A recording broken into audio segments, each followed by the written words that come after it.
حمید صاحب، ایک practical question جی، ایک عملی کویسچن آپ کے سامنے رکھنا چاہتا ہوں، خاص طور سے جو لوگ یہاں ویسٹ میں رہتے ہیں، یہ سوال فوراً ان کے سامنے پیدا ہو جاتا ہے، اور اس کی وجہ یہ ہے کہ قرآن مجید میں بظاہر ایسا لگتا ہے کہ جیسے نان مسلمس کے ساتھ یا غیر مسلم سوسائٹی کے ساتھ آپ کو ایک انٹیگنزم کی فضا میں، ایک کشیدگی کی فضا میں رہنا ہے، اور چنانچہ اس طرح کی آیات ہمیں ملتی ہیں جو یہ کہتی ہیں کہ آپ غیر مسلم سوسائٹی میں رہتے ہوئے غیر مسلموں سے دوستی نہیں کر سکتے، ان کے ساتھ تعلق نہیں رکھ سکتے، ان کے ساتھ آپ کو ایک فاصلے پہ رہنا چاہیے۔ تو یہ ایک ذہن میں الجھن پیدا ہوتی ہے کہ مغرب میں جب ہم آتے ہیں، مغرب میں جب رہتے ہیں، تو وہاں سابقہ جب پیش آتا ہے نان مسلمس کے ساتھ، غیر مسلمس کے ساتھ، تو ہم اس کانفلکٹ میں مبتلا ہو جاتے ہیں کہ ایک طرف قرآن ہمیں شاید یہ کہہ رہا ہے کہ ہمیں غیر مسلمس کے ساتھ تعلق نہیں رکھنا، دوستی نہیں کرنی، ان کے ساتھ سختی برتنی ہے، بلکہ اس سے آگے بڑھ کے جہاد کرنا ہے، ان کے ملک پہ قبضہ بھی کر لینا ہے۔ تو یہ ایک کمپلیکس سینیریو ہے جس کی وجہ سے جو نئی جنریشن ہے وہ اس ہلجان میں مبتلا ہو جاتی ہے کہ ہم پھر کیا کریں۔ اپنے مذہب کو اگر اون کرتے ہیں تو یہاں رہنا مشکل ہو جاتا ہے، اگر یہاں رہنے کی ہم ترجیح حاصل کرتے ہیں تو ایسا لگتا ہے کہ ہم مذہب کو نگیٹ کر رہے ہیں۔ تو اس سلسلے میں کچھ روشنی ڈالیے گا۔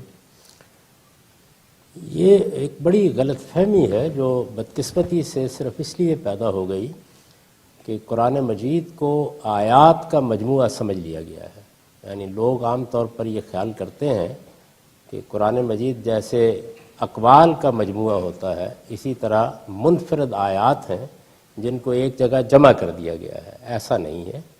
قرآن مجید ایک مرتب اور منظم کتاب ہے،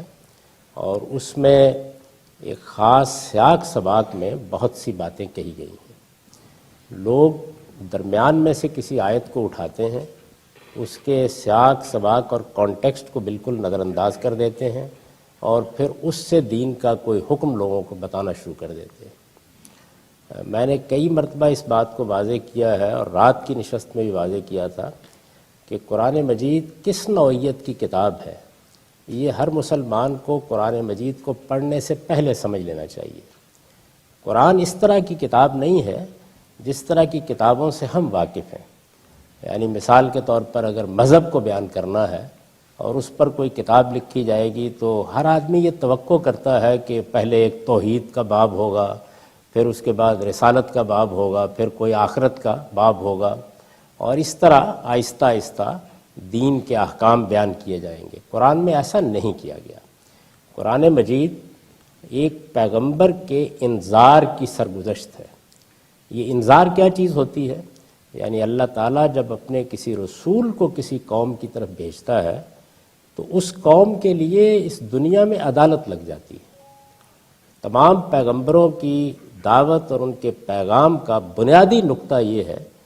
کہ ایک دن ایک قیامت برپا ہونے والی ہے، اور یہ دنیا ختم ہو کر اپنے آپ کو خدا کے حضور میں پیش کرنے والی ہے،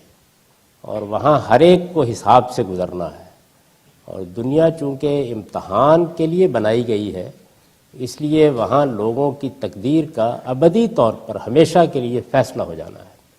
یہ وہ پیغام ہے، یہ وہ دعوت ہے جو خدا کے پیغمبروں نے دی ہے۔ تو چونکہ لوگ اس کو عام طور پر آسانی سے ماننے کے لیے تیار نہیں ہوتے، اس کے علمی، اس کے عقلی دلائل کی بنیاد پر اس کو نہیں مانتے، تو اللہ تعالیٰ نے یہ اہتمام کیا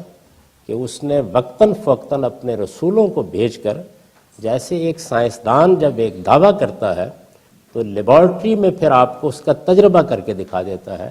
بالکل اسی طرح چھوٹے پیمانے پر ایک قوم کے لیے کسی خطہ ارض میں وہ قیامت برپا کر کے دکھائی۔ اس کا طریقہ یہ رہا ہے کہ اللہ کا رسول آیا، اس نے آ کر انذار کیا۔ انذار کا مطلب یہ کہ وارن کر دیا، خبردار کر دیا، اور لوگوں کو بتا دیا کہ میں کوئی سائل کی درخواست لے کر نہیں آیا، میں واعظ بھی نہیں ہوں، میں خدا کے سفیر کی حیثیت سے آیا ہوں، اور میں تمہارا فیصلہ یہیں دنیا میں کر کے جاؤں گا۔ چنانچہ جب اس کے انذار کے بعد ایک وقت آ گیا کہ اس کی قوم نے اس کا انکار کر دیا، یا اس کی بات کو جانتے بوجھتے ماننے سے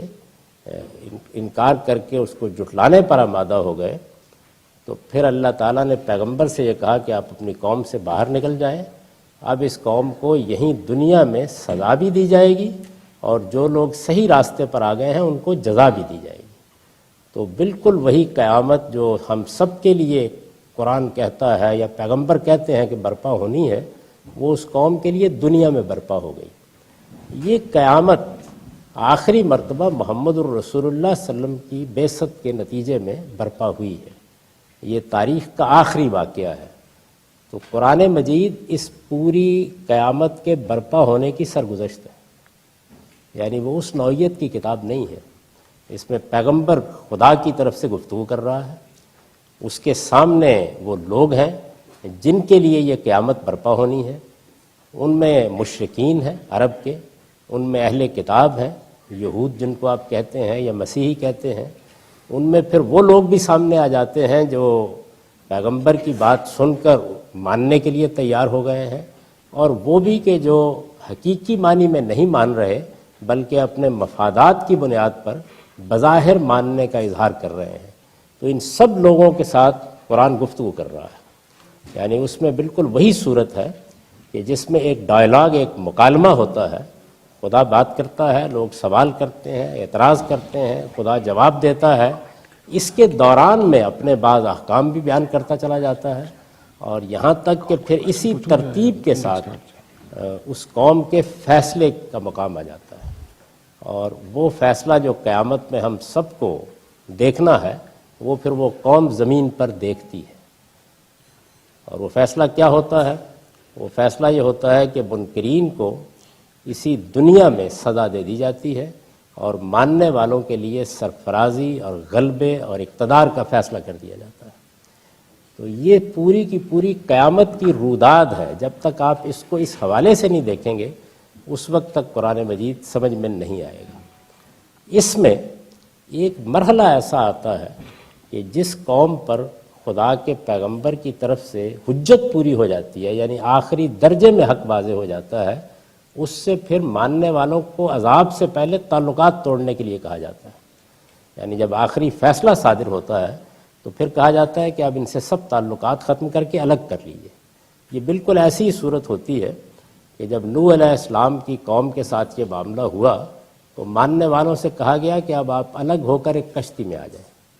کیونکہ خدا اپنا فیصلہ سنانے والا ہے۔ یہ جو کشتی میں آنے کا عمل ہے اس میں پہلے تعلقات توڑے جاتے ہیں۔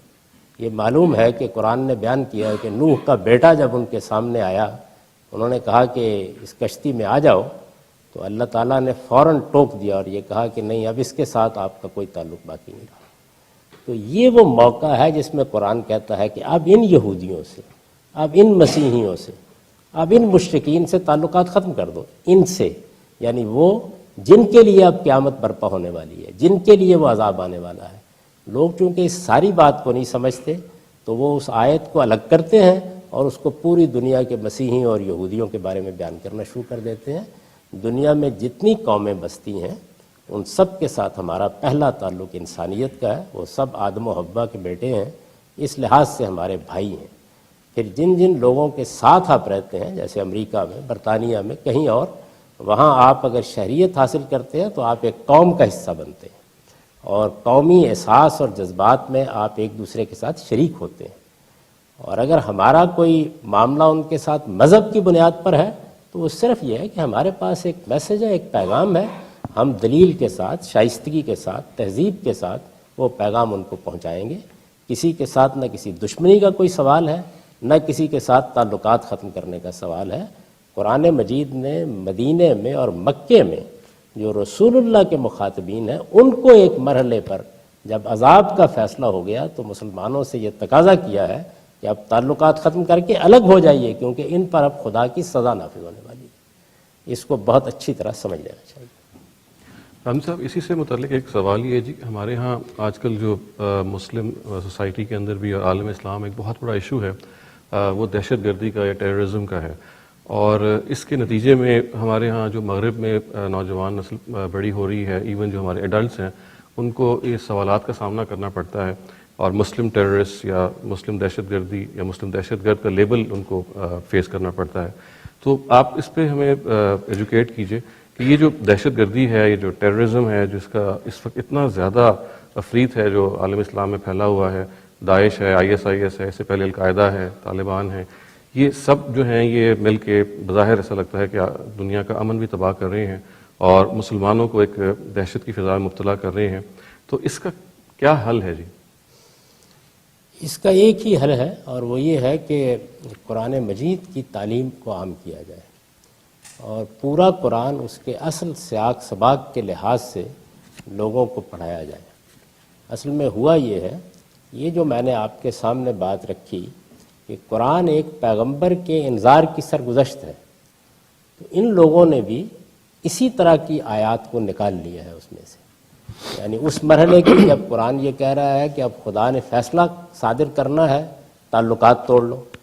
یا اس سے اگلے مرحلے کی جب لوگوں کو کہا جا رہا ہے کہ اب ان کے اوپر خدا کا عذاب ٹوٹ پڑے گا، تو انہی آیات کو انہوں نے نکالا ہے اور نکال کے وہ دنیا بھر میں یہ پیغام لے کے نکل کھڑے ہوئے ہیں کہ مسلمانوں کا غیر مسلموں کے ساتھ ایک ہی تعلق ہے، اور وہ یہ ہے کہ وہ جہاد اور قتال کے ذریعے سے ان کو مغلوب اور محکوم بنا کے رکھیں گے. اس وقت جو مسلم دنیا میں ہمارا مذہبی فکر ہے یا ریلیجیس تھاٹ ہے، وہ بنیادی طور پر جن باتوں کو آپ کہہ سکتے ہیں کہ سب کے سب پیش کر رہے ہیں، وہ یہی ہیں کہ کسی قومی ریاست کا کوئی سوال نہیں ہے. دنیا میں صرف دو ہی قوتیں ہوں گی، ایک مسلمان ہے، ایک غیر مسلم ہے. مسلمانوں کی ایک ہی ریاست دنیا بھر میں ہونی چاہیے جس کو خلافت کہا جاتا ہے، اور یہ خلافت جب بھی قائم ہوگی اس کی دو بنیادی ذمہ داریاں ہیں. ایک یہ کہ دنیا میں غیر مسلموں کی کوئی حکومت قائم نہ رہنے دے، اس لیے کہ غیر مسلم خدا کی زمین پر حکومت کرنے کا حق نہیں رکھتے،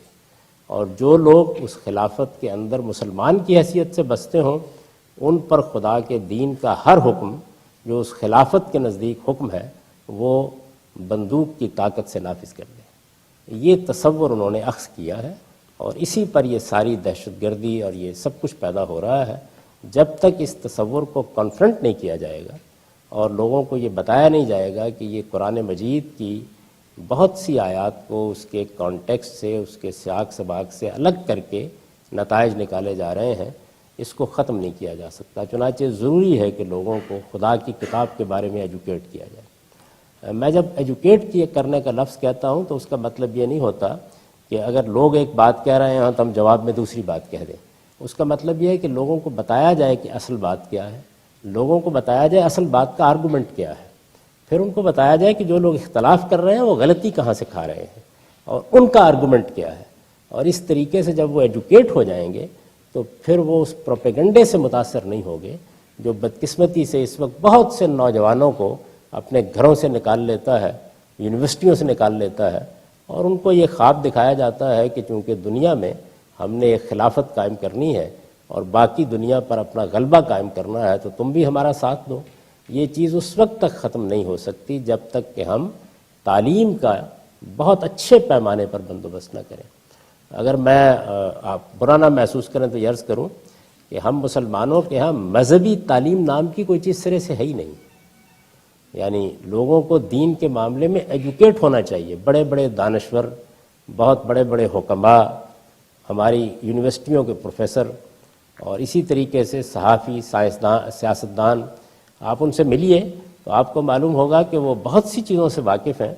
لیکن اسلام یا دین کے معاملے میں ان کی کچھ معلومات ہوں گی. یہ نہیں ہے کہ وہ اس میں حقیقی معنوں میں تعلیم پائے ہوئے ہیں. اس کا یہ مطلب نہیں ہے کہ ہر مسلمان کو عالم بن جانا چاہیے، وہ اسپیشلائزیشن ہے اور وہ سب لوگ نہیں کر سکتے، لیکن دین کو جیسے کہ وہ ہے اتنا ضرور جان لینا چاہیے کہ اس نوعیت کی کوئی چیز لوگوں کو کسی غلط راستے پر ڈالنے میں کامیاب نہ ہو سکے. اس وقت تو میں یہ دیکھتا ہوں کہ دور دراز کے علاقوں میں چونکہ ملیشیا میں رہتا ہوں، وہاں پر بھی بہت سے نوجوان ہیں جو اس نظریے سے بہت فیسینیٹ ہوتے ہیں اور پھر وہ اپنی زندگی لگا کر نکل کھڑے ہوتے ہیں اور وہ سمجھتے ہیں کہ اس طریقے سے ان کو اس دنیا میں خلافت ملے گی اور آگے چلے جائیں گے تو جنت حاصل ہوگی. اور لوگوں کو مارنا یہ گویا ان کے نزدیک ایک مذہبی فریضہ بن جاتا ہے. یہ سب صرف اس لیے ہے کہ ہم نے مذہب کے معاملے میں، دین کے معاملے میں اپنی قوم کو ایجوکیٹ نہیں کیا، اور چونکہ ایجوکیٹ نہیں کیا تو اس کا نتیجہ یہ ہے کہ